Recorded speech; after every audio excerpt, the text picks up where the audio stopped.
ayaa xukun 9 sano ah ku riday nin lagu eedeeyay inuu kufsaday gabadh yar oo 6 jir ah. Maxkamadda gobolka Hargeysa oo labadii bilood u dambeeyay ku jirtay dacwadda ninkaasi ku eedeysnaa inuu kufsaday gabadha yar ee 6 jirka ayaa go'aamisay in 9 sano oo xariga uu ninkaasi mudan doono, isla markaana laga qaadi doono ganaax dhan 3 milyan oo lacagta shilinka Soomaaliland.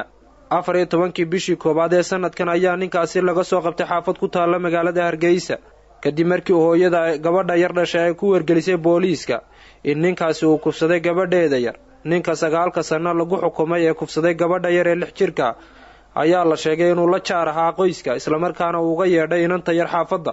Maxkamadda gobolka Maroodijeex ee xukunkaasi riday ayaa sheegtay inuu ku cadaaday falkaas, isla markaasna ninkaasi lagu xukumay 9 sano oo aan iibsi lahayn.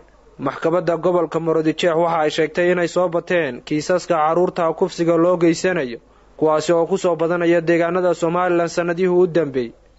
Gudoomiyaha maxkamadda gobolka Maroodijeex waxa uu uga digay dadka falalka kufsiga ku kacaya inay ka waantoobaan, isla markaana haddii ay falalkaasi geystaan inay la kulmi doonaan ciqaab adag oo xagga sharciga ah.